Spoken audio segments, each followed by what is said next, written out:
normally we have a liquid skill, na? So liquid skill, what we'll do is like we'll try to enter the data in an Excel sheet. At that time, there are chances that you may enter a wrong data. Instead of 5, you might have entered 45. Data coding editing. Okay, is it clear? Harshita, can you hear me? Yes, sir. Yes, sir. Oh, Yes, sir. right, right, right. Okay, let me proceed with the contents. Right, fine. See, today's topic is like we're gonna deal with research ethics. Now, just can someone tell me what is ethics? Sir, ethics are those standards Hmm? of behavior that guide our moral choices Okay, about ethics the are behavior that standards we which are. guide moral choices. Excellent.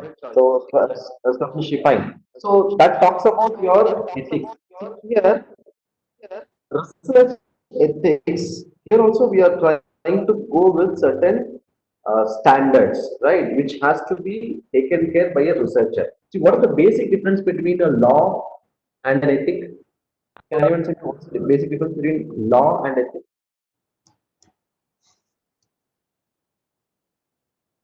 Yeah? Um, Anyone? sir, law Hmm? is something which, when not followed or not used properly, it can So lower kind of legal rules. action legal action can be taken, but in the Okay. case of ethics it's not compulsory. Right. See, law is something which you're supposed to follow mandate, right? You cannot overcome that, or rather, I can say like you cannot overdo that. But whereas ethic is something which you feel which is right, which is wrong, according to you, right? So there are certain standards which is right and which is not right. That is done in research. That we call it as research. All right.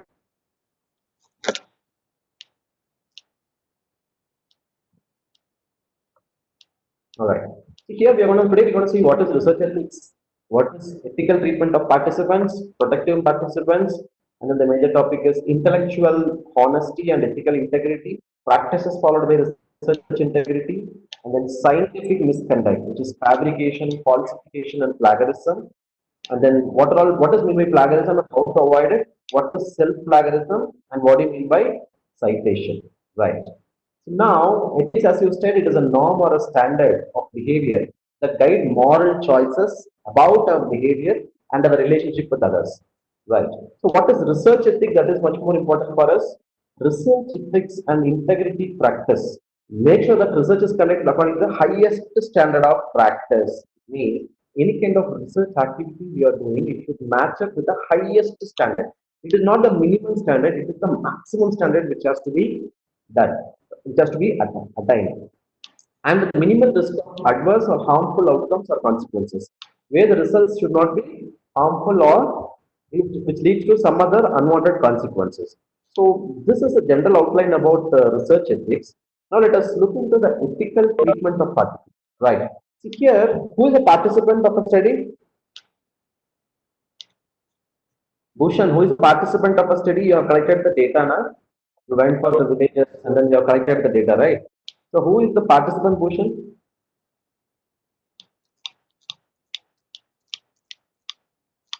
Bhushan, you are here?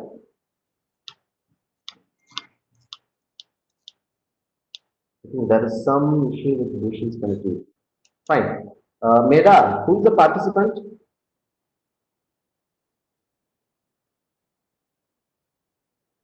Meda, can you hear me?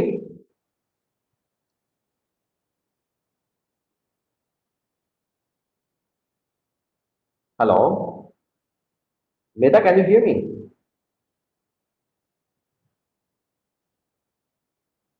Sapnashri? Yes, sir. Yeah, you're there. Fine. Oh my God. I was wondering that I'm alone staying. I'm staying alone in the room. Okay. What do you mean? What do you mean participant? Who is the participant of a study? So the participants are the respondent of the study and maybe the data collectors and Okay.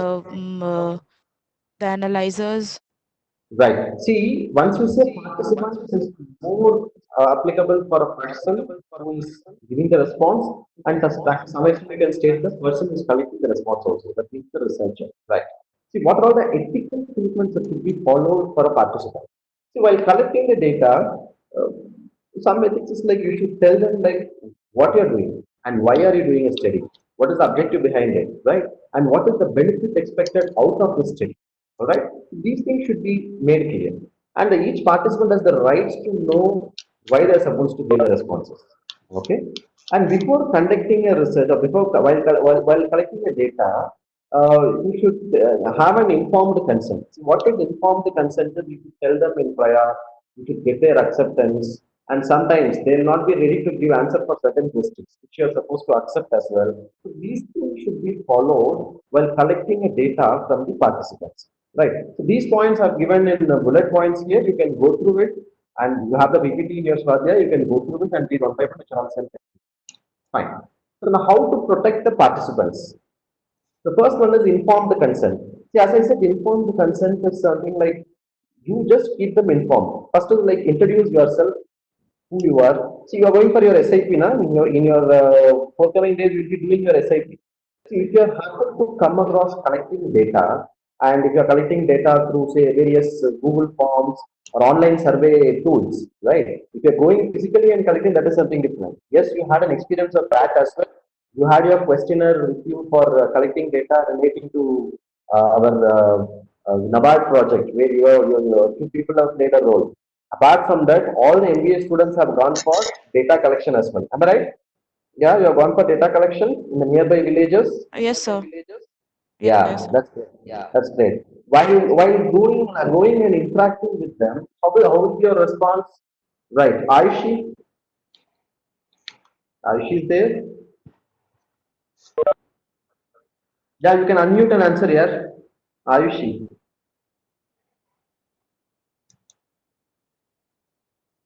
Yeah, Ayushi. What is it collecting the data? So again, repeat the question. See, while collecting the data, you went with a questionnaire to the nearby villages to collect certain basic informations. Yeah, went for the nearby village. You went to Simalia and the other few more villages to collect certain data with a questionnaire. Yes or Hello. no? Can you hear? Yeah. Can you Hello. hear me? Can you hear me now? There's some issue, I believe. Harshita. Yes, sir. Yeah. So for what you went for data collection? For what project you went for data collection? So it was for to know what are mm, the people are getting just all the yojnas which were given by government, are they Mhm. getting or not? It was for that. Okay. and What you and did? so While so going, what you did? we were Hmm. sorry, sir. Yeah. What you did? You can answer. Yeah. No issue. Proceed, please. So we were having a questionnaire out of 15, I guess 15 to 17 questions were there. We Hmm. went there, we asked the villager peoples, Hmm. villagers to respond if they are comfortable for responding, and then we ask questions one by one, and they respond, and we get our Before answers. asking questions one by What are they? before asking questions one by one, you introduce yourself, who you are, from where you are coming, for what purpose you have come, something like that. Yes, sir. Before going and giving the questionnaire directly, did you interact with them? Did you ask them, did you introduce yourself that yes, I am a student, I am coming from so and so university, I want to collect data in this regard, something like that? You have introduced Yes, yourself. sir. We introduce ourselves also. Yes, You sir. have We introduced, introduced. and then you explain Yes, for sir. what purpose you have come.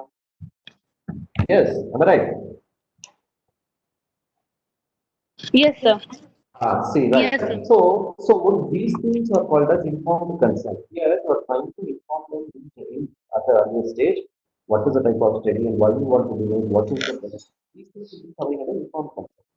Debriefing is like you're explaining the complete contents, like informed consent and then the debriefing is almost more or less similar. And then right to privacy or confidentiality. Here, you are given the data for your study. You should maintain the confidentiality of it. Means, uh, like we should not tell the we should not tell that who is the respondent and what they have done.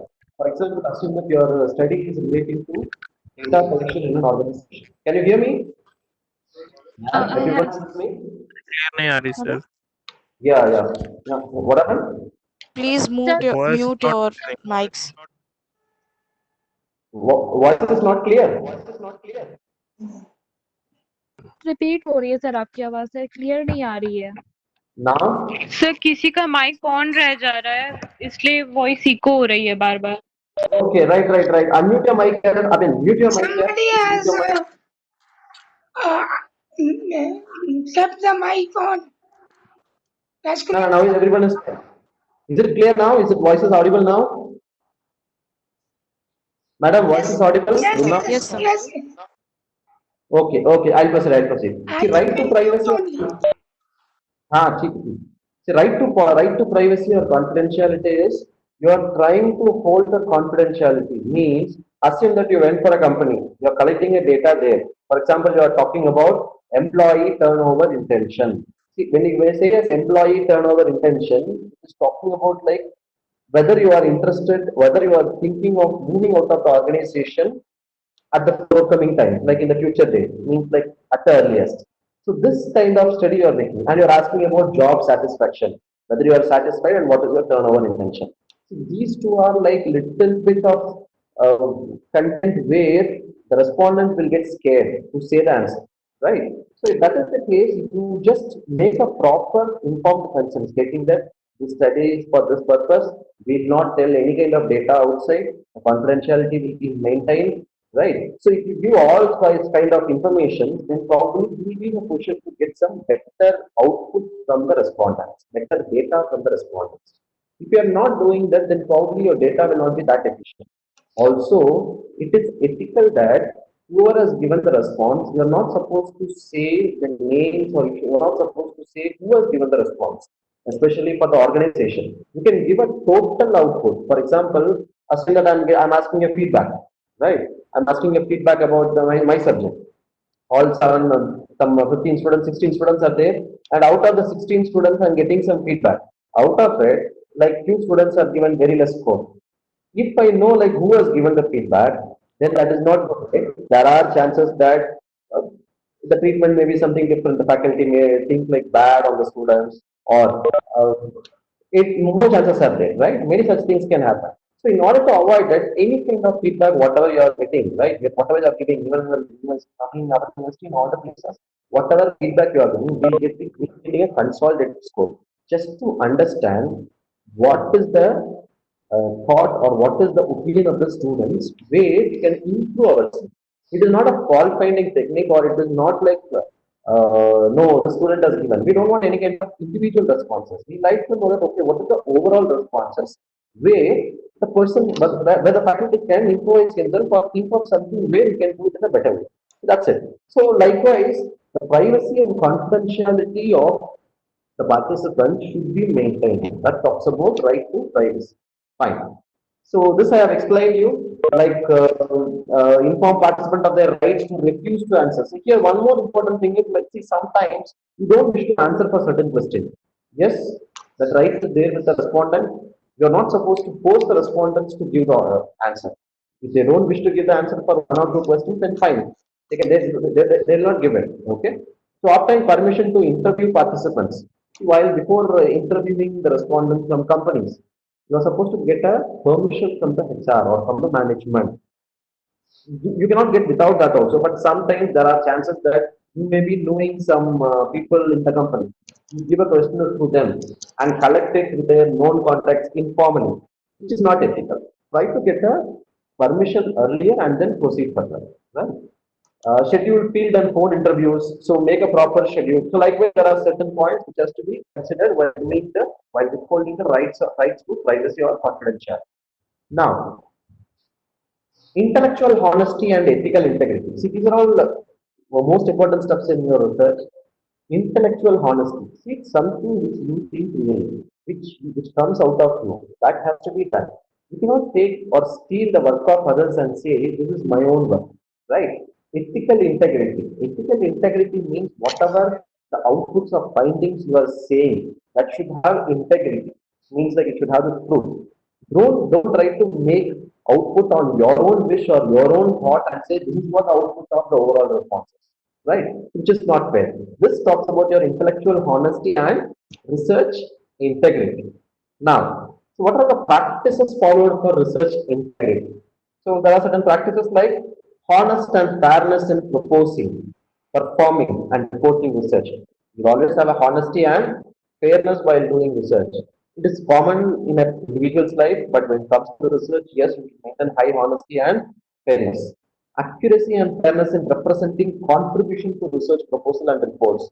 See, for example, you cannot take a topic by yourself and do it by yourself just like that. Obviously, you will go for a literature review, right? You will go for a review of literature. Whenever you go for reviewing a literature, there you should find out what is that has been mentioned in that particular article. And if you take some contents out of it, you cannot copy and paste it directly, understand your own terms, and then try to represent in such a way that you are not changing the meaning of it. At the same time, you are trying to acknowledge the author. It means you are giving a credit for the author who has made the study by representing his name in citation and references. This we'll see at the end. Now, in the forthcoming slides, I'll be discussing on what is plagiarism, what is citation, and what is a reference. So those things I'll discuss. Okay. Disclosure of conflicts of interest. Right. If there is any conflict of interest that has to be mentioned, how it comes, two persons are joining together and making a research work. There should not be any conflict of interest. Both should contribute, both should understand, and then you should not take the paper by yourself and put it and then publish in your own name. You cannot claim that this work was done by me alone. If two persons are involved in that, yes, the credit should be given for those second author as well, right? Protect of human subjects in the conduct of research. Here, you should not, it is not applicable for our management science related projects or report or research. It is more on a scientific report where you should not harm human subjects by using some testing, right? This COVID-19 and all, you cannot test directly as like that on humans, right? It is not ethical. Okay. So likewise, you have certain practices that has to be followed for research. Now, so this is one of the major areas, scientific misconduct. Okay. There are three major scientific or research misconduct. One is fabrication, falsification, and then plagiarism. Right? Fabrication, falsification, and plagiarism. See, what is fabrication? Can someone tell me? What is fabrication? Shobna, what is fabrication? What is fabrication?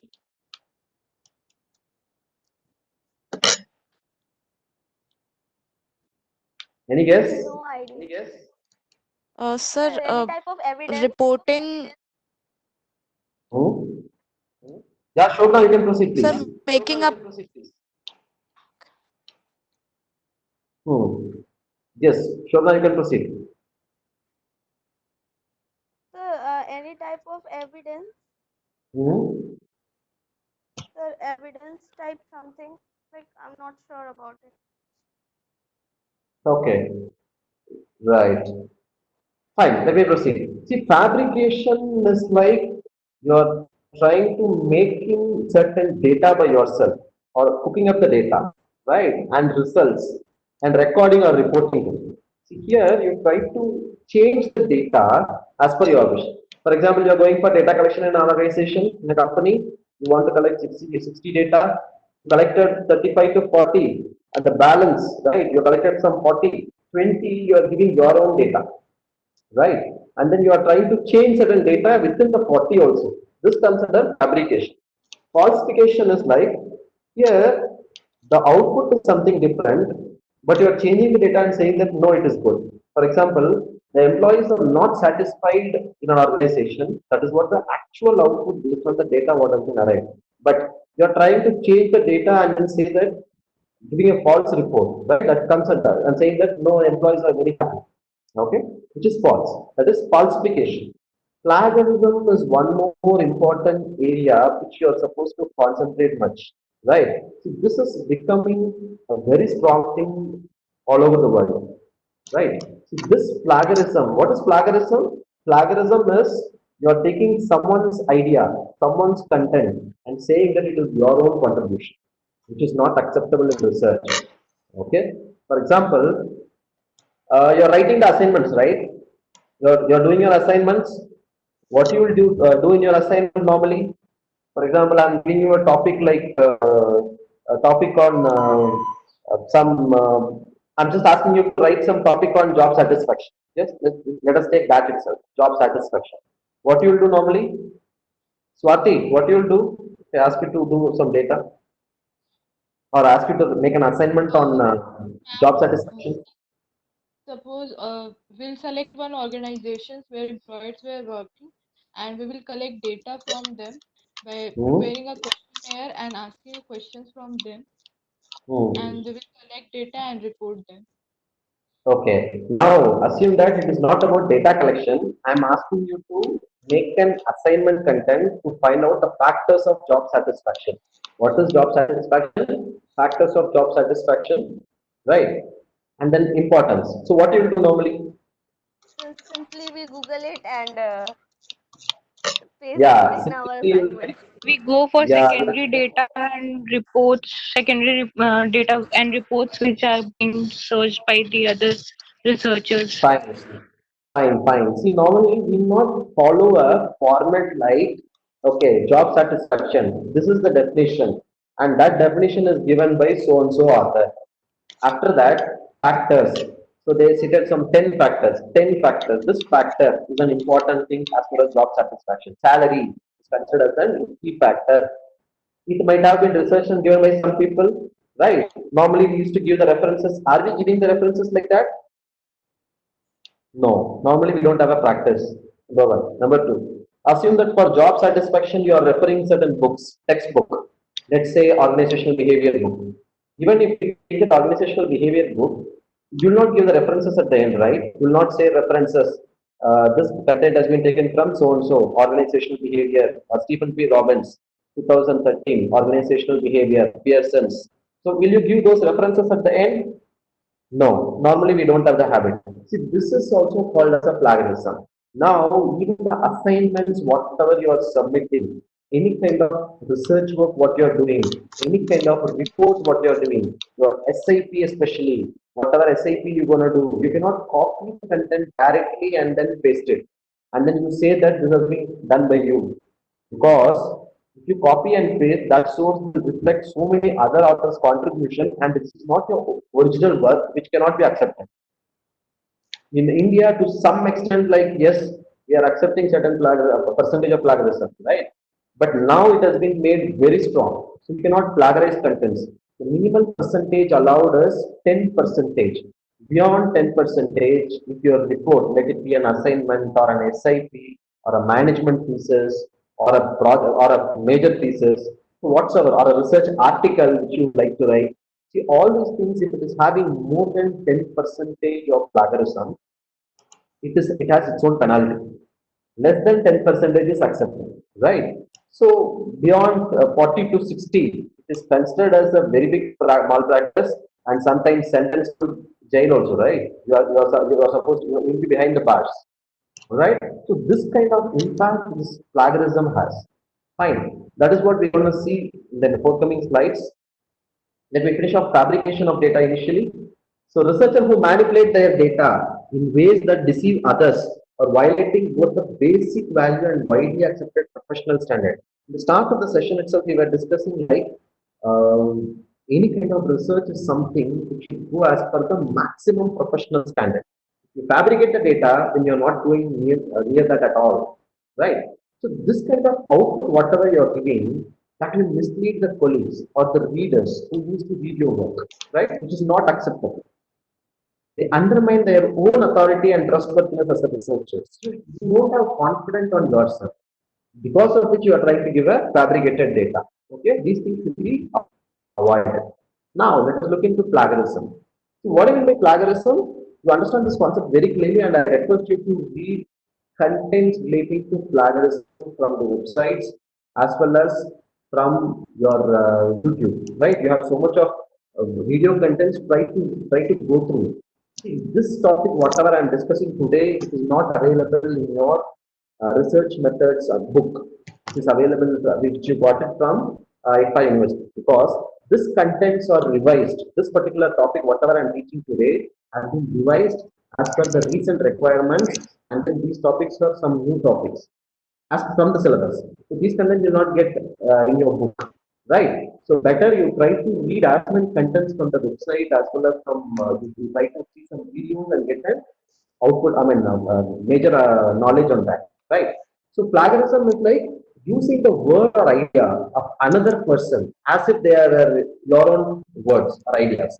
For example, with lot of efforts, you made a paper, right? You made a research article and just got some access to that article. I have taken it and then I have changed my name. Instead of your name, I have changed my name. I have forwarded to some publisher. It got published. Is it ethical? It's not ethical, right? Similar way, even if are already published, I'm not supposed to take the ownership by myself. I am supposed to take credit for the person, right? So stealing and passing of the ideas. So these are all various ways by which you can define plagiarism. Now let us looking into the time constraint, right? Let us proceed faster. So how to avoid plagiarism? First is summarize. You must refer the original source. For example, if you are taking some article while writing an assignment, right? If you're taking some article from the website, you try to go through it and then try to read the content and understand in your own way. Just a minute.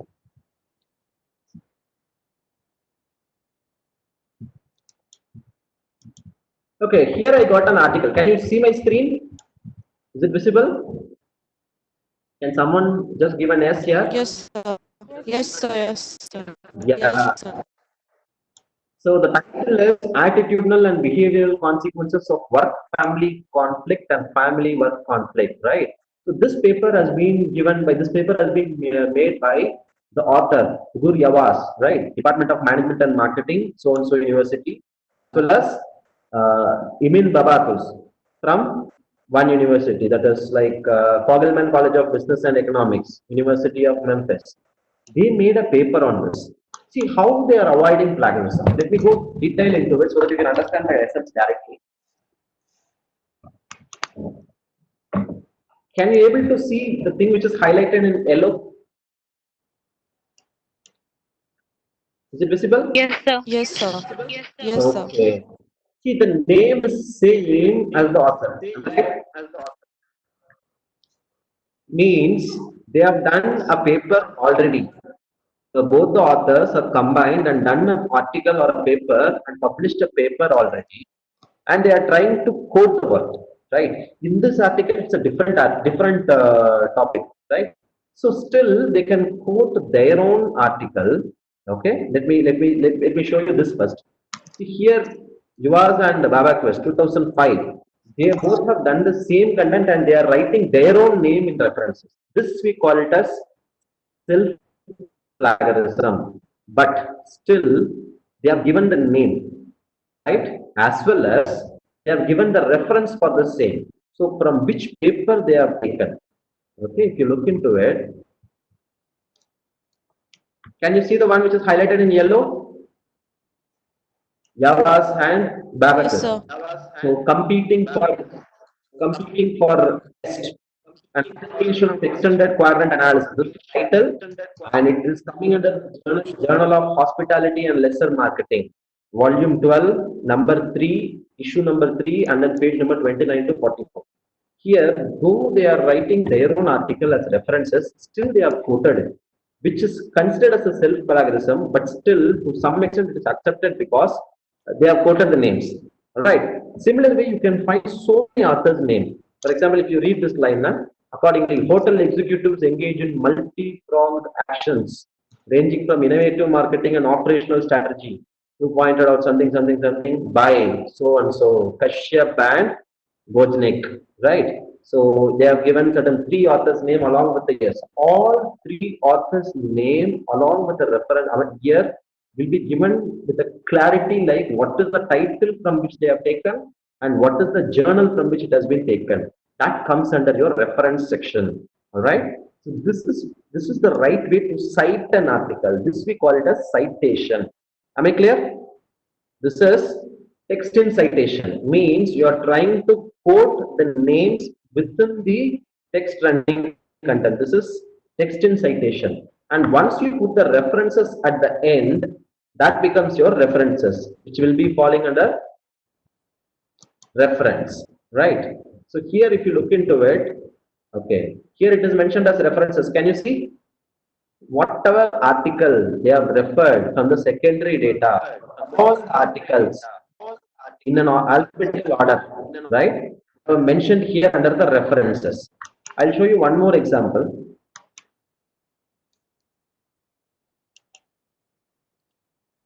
Okay, see, if you look into this particular definition, which is highlighted in yellow, it is mentioned like work family conflict refers to. It is mentioned in double quotes. Can you look at it?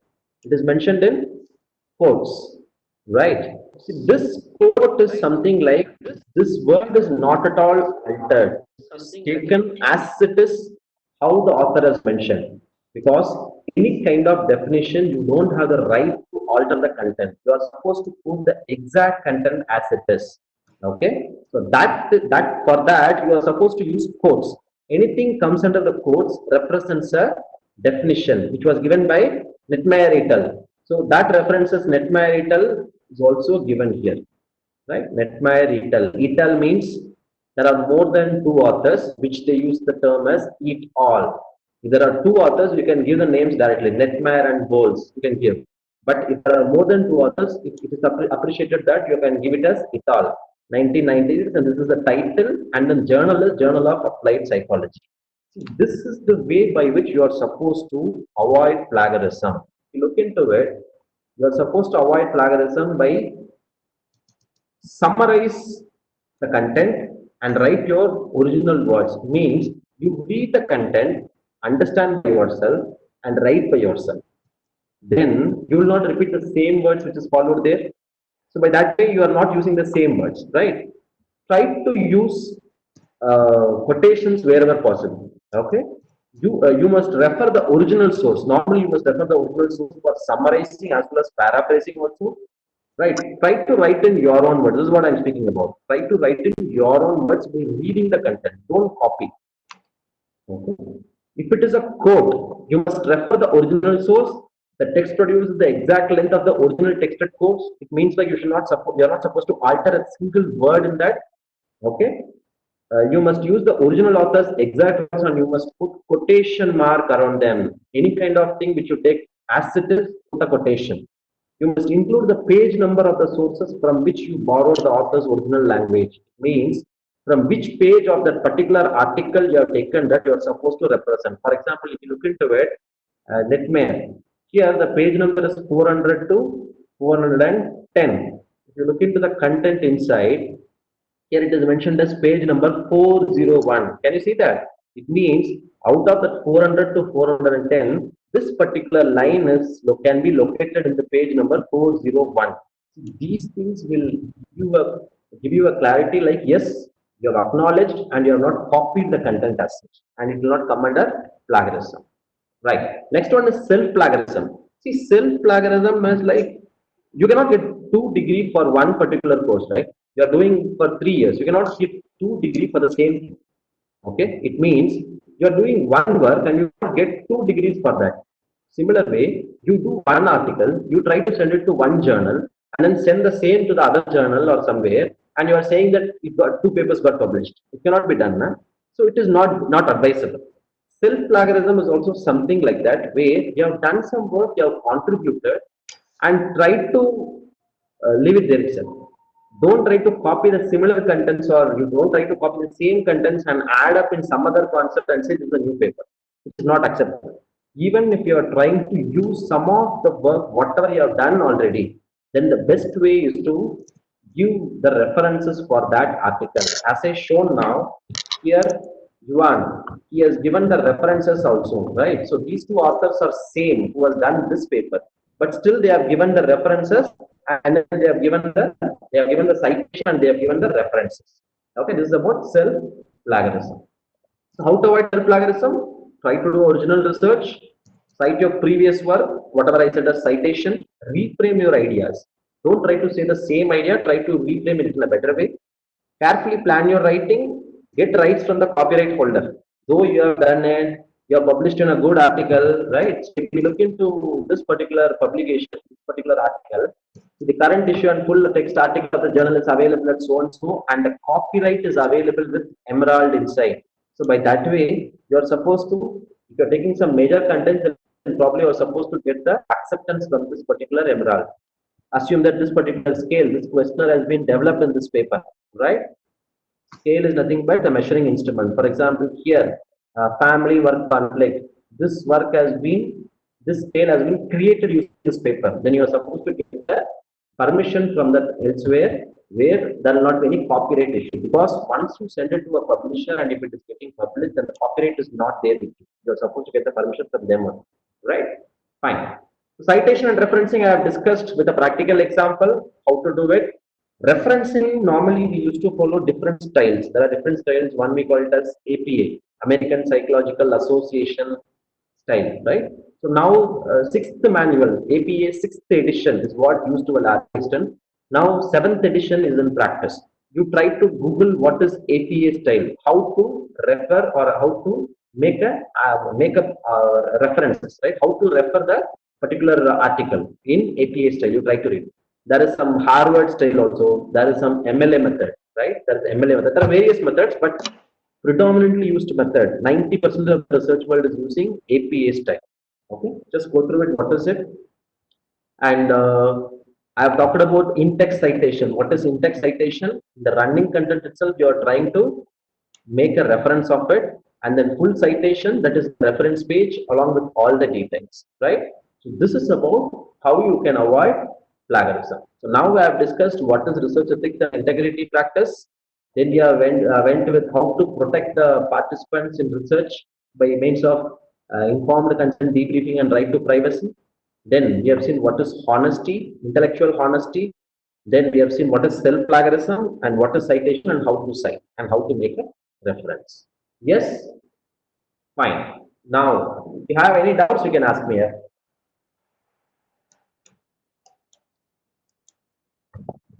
Yes, sir, I have a doubt. Yes, please. Sir, what is the difference between informed consent and debriefing?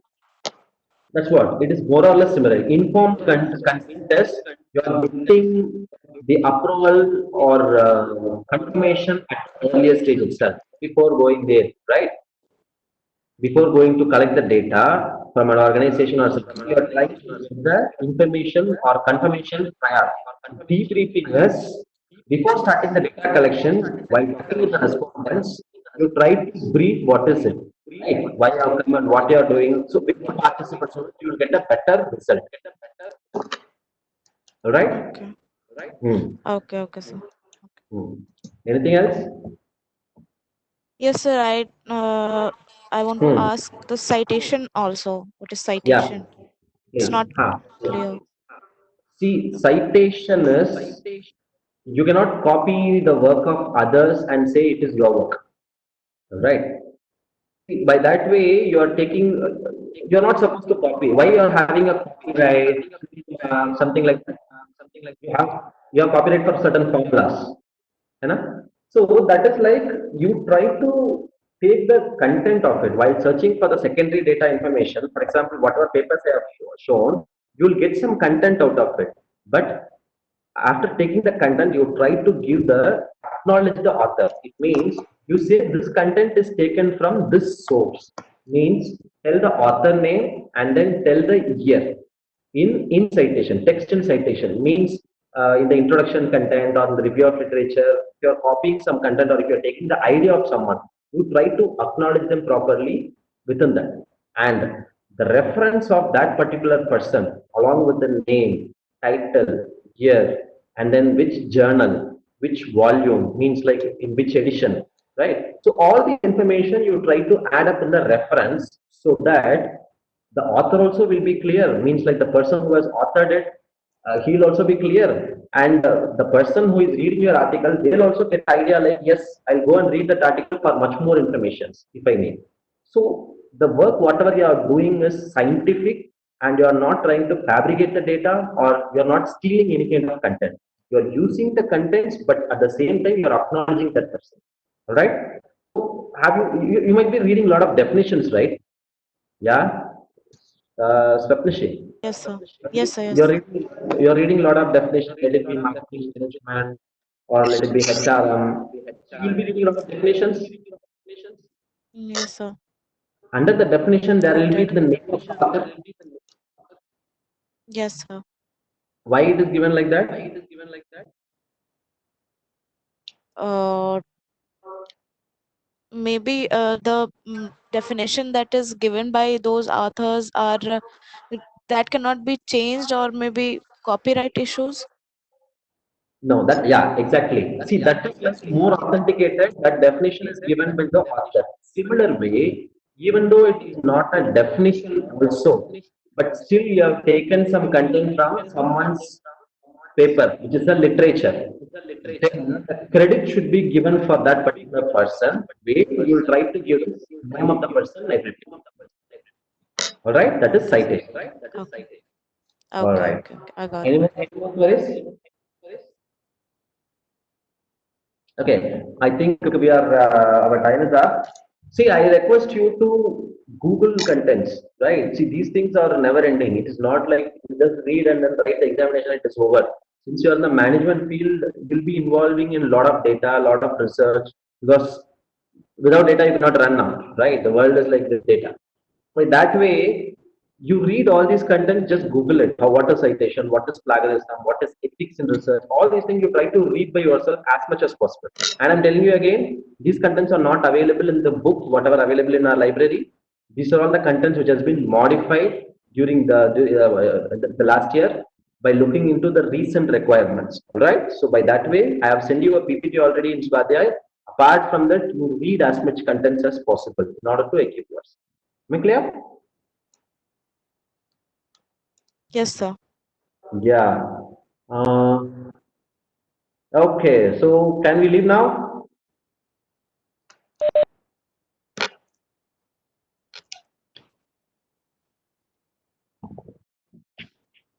Yeah. Yes, sir. Yeah. Okay. Okay. I'll see you. Read.